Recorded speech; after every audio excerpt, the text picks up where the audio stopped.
जय हिंद साथियों, board exam के इस यूट्यूब चैनल में आप सभी लोगों का तहे दिल से स्वागत है। इस वीडियो में हम लोग पढ़ेंगे क्लास 10th सब्जेक्ट साइंस। हम लोग पढ़ रहे हैं चैप्टर बायोलॉजी का लाइफ प्रोसेस जैव प्रक्रम। इसमें हम लोग जितने भी मोस्ट इम्पॉर्टेंट प्रश्न हैं, प्रीवियस ईयर क्वेश्चन हैं, सभी क्वेश्चनों को डिस्कस कर रहे हैं। चाहे आप यूपी बोर्ड के हों या सीबीएसई बोर्ड के लिए, दोनों बोर्ड एग्जाम्स के लिए आपके यहाँ पे क्वेश्चन दिए गए हैं। यूपी बोर्ड और सीबीएसई बोर्ड दोनों के लिए हिंदी और इंग्लिश मीडियम में। तो आइए पढ़ते हैं पूरी डिटेल से। प्रश्न है हमारा, वायवीय तथा अवायवीय श्वसन में अंतर। कुछ जीवों के नाम लिखिए जिनमें अवायवीय श्वसन होता है। आप देख सकते हैं कितनी बार एग्जाम में पूछा गया है। उत्तर, वायवीय श्वसन। वायवीय श्वसन ऑक्सीजन की उपस्थिति में होता है तथा इसमें ऑक्सीजन उपभुक्त हो जाती है। अवायवीय श्वसन ऑक्सीजन की अनुपस्थिति में होता है। तो यहाँ पे याद रखना है पहला पॉइंट कि वायवीय श्वसन ऑक्सीजन की उपस्थिति में होता है और अवायवीय श्वसन ऑक्सीजन की अनुपस्थिति में होता है।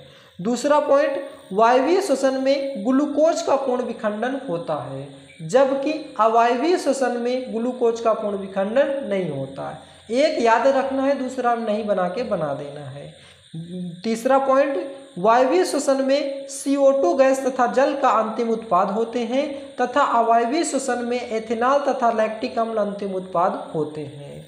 वायवीय श्वसन में उच्च मात्रा में ऊर्जा उत्पन्न होती है, जबकि अवायवीय श्वसन में कम मात्रा में ऊर्जा उत्पन्न होती है। वायवीय श्वसन माइटोकॉन्ड्रिया तथा साइटोप्लाज्म में होता है, जबकि अवायवीय श्वसन केवल साइटोप्लाज्म में होता है। वायवीय श्वसन में 38 ATP अणु मुक्त होते हैं, जबकि अवायवीय श्वसन में केवल 2 ATP अणु मुक्त होते हैं। ATP का फुल फॉर्म हो जाएगा एडिनोसिन ट्राइफॉस्फेट। और अवायवीय श्वसन की क्रिया ईस्ट तथा कुछ कवक और कई जीवाणुओं में होती है। मांसपेशियों में ऑक्सीजन की कमी होने पर लैक्टिक अम्ल बनता है। तो ये था हमारा यूपी बोर्ड वालों के लिए। अब आइए इंग्लिश मीडियम में पढ़ लेते हैं सीबीएसई बोर्ड वालों के लिए।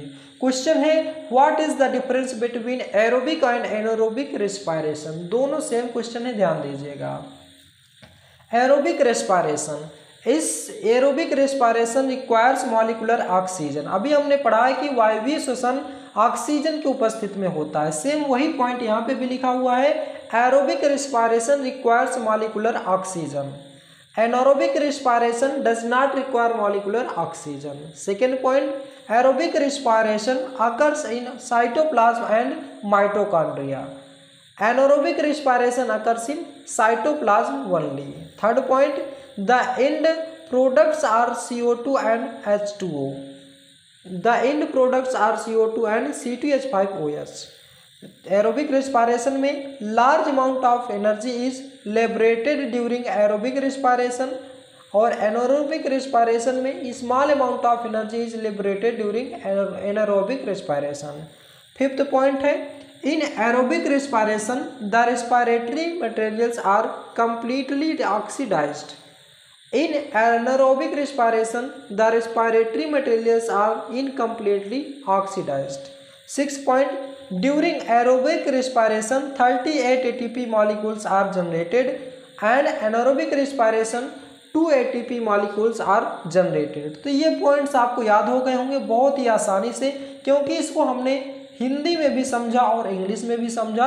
इसके माध्यम से आपको और अच्छा आसानी से समझ में आ जाता होगा जितने भी सीबीएसई बोर्ड के स्टूडेंट हैं। तो आशा करता हूं दोस्तों कि यह वीडियो आपको पसंद आया होगा।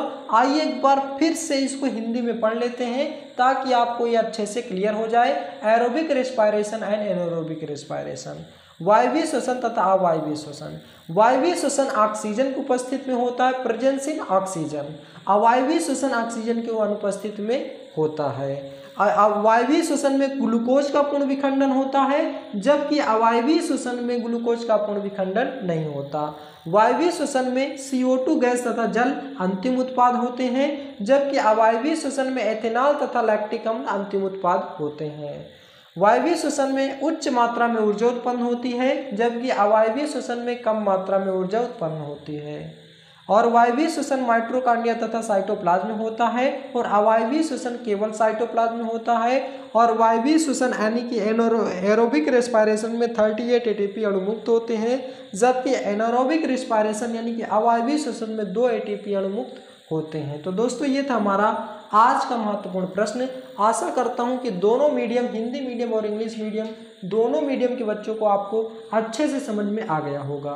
वीडियो आपको कैसा लगा इसका जवाब आप हमें कमेंट बॉक्स में दें। यदि आप हमारे चैनल पर नए हैं तो चैनल को सब्सक्राइब करें, वीडियो को लाइक करें और ज़्यादा से ज़्यादा शेयर करें। आज का वीडियो बस यहीं तक, मिलते नेक्स्ट वीडियो में। जय हिंद, जय भारत।